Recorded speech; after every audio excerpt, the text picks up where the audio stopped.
Okay, so let's quickly revise the concept. We have already done active passive for simple tenses. Rudra, I'll take your question little later, right? So let's look at the concept. For simple tenses, we have already done. Today, our focus is of present continuous and past continuous. But before we come on to our today's focus, let's quickly see what was active voice, what was passive voice. So we write sentences. You all write sentences. So there are two kind of ways to write a sentence, and that is we say there are two kinds of voices. One is active and one is passive. When do you say that sentence is an active voice? You say that sentence is an active voice if the subject of the sentence, repeat my listen words carefully, if the subject of a sentence is the doer of the action. अगर किसी भी sentence में जो भी action हो रहा है उसको करने वाला उसी सेंटेंस का सब्जेक्ट है, तो ऐसा सेंटेंस एक्टिव वॉइस में होगा. Right? I repeat, if the subject of the sentence itself does the action being talked, then such a sentence will be in active voice. लेकिन on the opposite case, if the subject of the sentence, if the subject of the sentence is not the doer, rather receives the action, rather receives the action, then it is the sentence written in passive voice. What do you mean by receives the action? इसमें देखिए, Mrs. Shalja teaches us English. Sentence है, Mrs. Shalja teaches us English. So action is of teaching. कौन कर रहा है? Mrs Selja कर रही हैं. और मिसेस शैलजा क्या है? इस सेंटेंस का सब्जेक्ट है, क्योंकि किसकी बात हो रही है? मिसेस शैलजा की. तो सब्जेक्ट ऑफ द सेंटेंस क्या हो गया? मिसेस शैलजा. और एक्शन क्या है? टीचर्स. और वो सब्जेक्ट ही वो एक्शन उस सेंटेंस में परफॉर्म कर रहा है. That is why this sentence is an active voice. लेकिन look at the another sentence. यहां लिखा है English is taught to us by Mrs Shailaja. So this action of teaching is not done by English itself. English खुद थोड़ी पढ़ा रही है अपने आप को. इंग्लिश नहीं पढ़ा रही है ना अपने आप को. इंग्लिश को पढ़ाया जा रहा है. इंग्लिश को पढ़ाया जा रहा है. ऑब्वियसली स्टिल अभी भी करने वाला तो मिसेस शैलजा ही है, लेकिन एक्चुअली इस सेंटेंस में वो सब्जेक्ट नहीं है. सब्जेक्ट यहाँ पे किसकी बात हो रही है? इंग्लिश. इंग्लिश कौन पढ़ाता है? Mrs. Shelja. बात वही है. So what we have concluded that whether we write as an active voice or as a passive voice, the meaning of the sentence remains same. बात का मतलब नहीं बदलता है. And second thing, the tense also remains same. If you look carefully in the first and the second sentence, here teaches, that means it is simple present tense. यहाँ पे भी is लगा है, this is also present tense. That means दोनों चीजें बदल नहीं रही हैं. कौन सी? ना तो टेंस बदल रहा है, ना ही उसका मतलब सेंटेंस का मीनिंग बदल रहा है. So this is all active and passive voice. और if we remember the rules, जो हमने रूल्स पढ़े थे कि how to convert an active voice into passive voice, so मैंने आपको बताया था whatever sentence is given to you, whatever, you just have to do three things: identify the subject, verb and object. ठीक है? Now if this is Mohan writes a letter is active because Mohan is the doer of the action. ठीक है? Now what you have to do is Mohan ha, take the place of object in the passive voice, and letter will take the place of subject in passive voice. So that means we have to crisscross, interchange the subject and object while converting from active to passive or passive to active. सबसे पहला काम हमें subject object को interchange करना है. ठीक है? दूसरा, वर्ब हमारी according to the tense change हो जाएगी।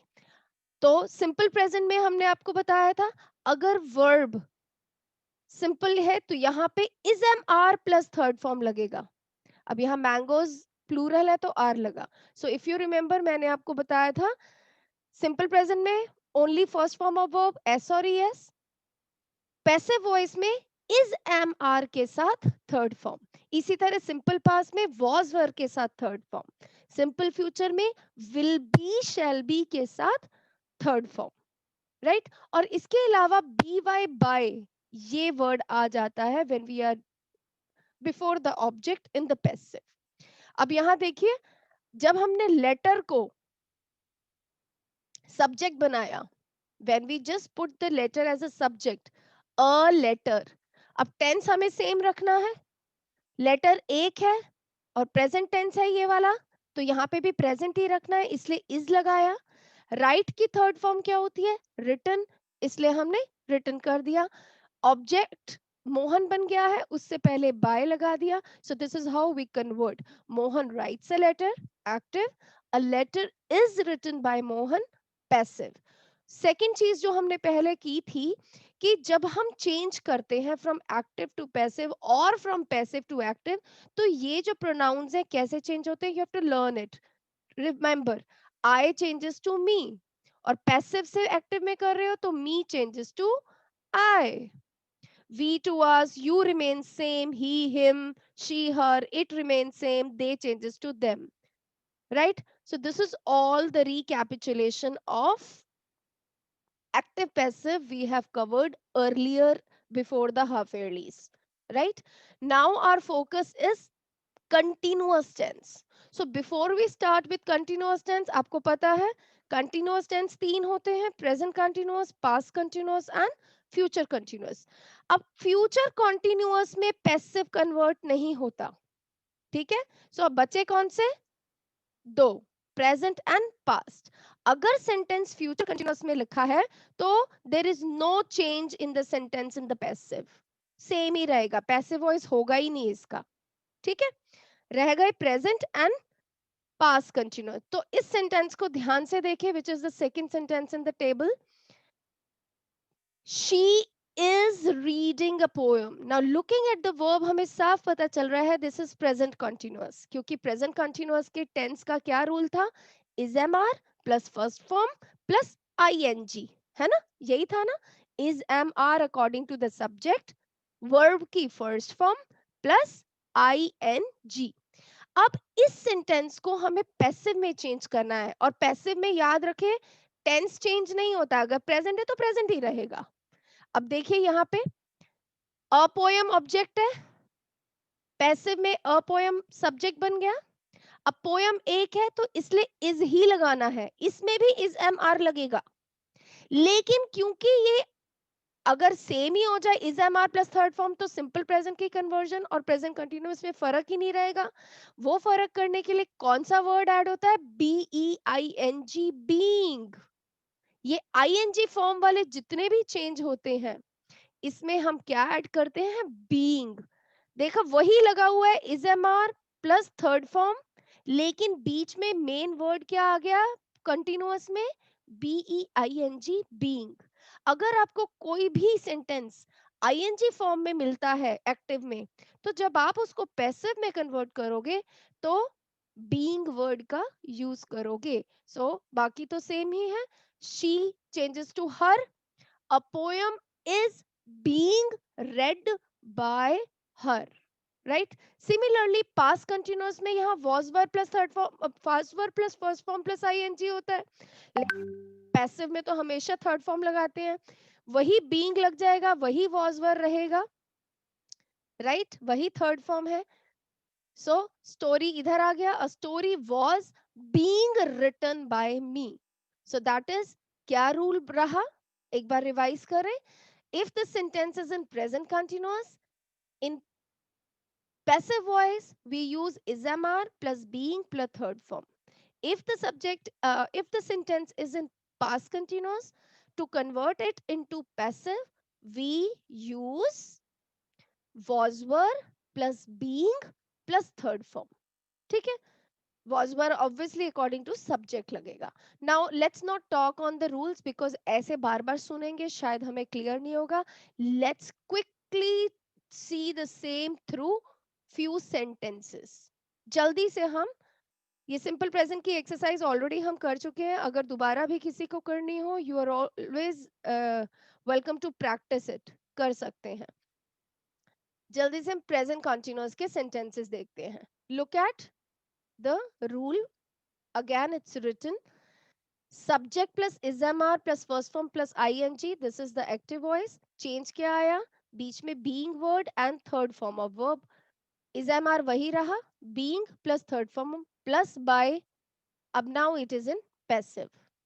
So that means अगर हम कहें children are enjoying the party is being enjoyed by the children.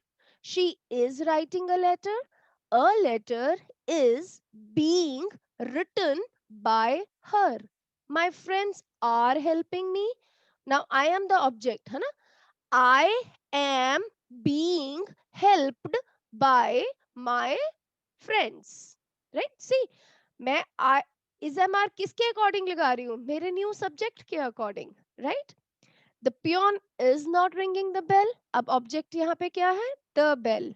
Subject क्या है? पियोन. जब मैं कन्वर्ट करूंगी ये मेरा नया ऑब्जेक्ट हो जाएगा, सब्जेक्ट हो जाएगा. The bell. अब बेल एक है. इज, क्योंकि ये नॉट वाला सेंटेंस था, मुझे नॉट को एज इट इज ही रखना पड़ेगा. being rung, ring, rang, rung, third form of verb by the peon. So it's very very very easy to convert active to passive. अगर उल्टा भी आपको आ जाए तो भी घबराने की जरूरत नहीं है. Suppose this is the sentence, I am being helped by my friends. अब इसमें सब्जेक्ट क्या है? I. ऑब्जेक्ट क्या है? My friends. अब क्योंकि यहाँ being helped है, साफ पता चल रही है पैसिव वॉइस है. अब मुझे इसको एक्टिव में करना है तो पहले सब्जेक्ट बदल जाएगा, माय फ्रेंड्स बन जाएगा. ठीक है. अब मुझे ये पता चल रहा है ये प्रेजेंट है ना? प्रेजेंट कंटिन्यूअस है ना पैसिव फॉर्म में, तो दैट मींस मुझे इसे प्रेजेंट कंटिन्यूअस में रखना है. माय फ्रेंड्स के साथ क्या आएगा? आर. और help plus ING, helping me. My friends are helping me. चाहे इधर एक्टिव से पैसिव में कर रहा हूं, चाहे पैसिव से एक्टिव में करना हो, सेम स्टेप्स सेम वे. ठीक है. I will be sending you the earlier जो हमने अगस्त में शेयर की थी एक्टिव पैसिव के कॉन्सेप्ट को समझाते हुए जो वीडियो बनाई थी, वो मैं आपके साथ शेयर कर लूंगी सो दैट यू रिमेम्बर. और ये जो अभी मैंने इस पे आपको समझाया है, I will also share this. अगर किसी को दोबारा देखनी हो, you are most welcome to see कि क्या बात बताई है. And I want you all to practice this sentences जो मैंने एक्सरसाइजेस में आपको ये दिए हैं. फर्स्ट एक्सरसाइज है to convert from active to passive and second है फ्रॉम पैसिव टू एक्टिव. इसी तरह पास्ट कंटिन्यूअस में भी देखिए सेम रूल है. पास्ट कंटिन्यूअस क्या होता है? Was were plus first form plus ING. Future में सॉरी पैसिव में क्या हो जाएगा? Was were plus being plus third form plus by and सब जो भी आपका इंटरचेंज है. Same, Mukul was playing a game was being played by Mukul. So this is all about active passive for the past continuous tense. Must do all these practice exercises and I'll be sharing the answer key.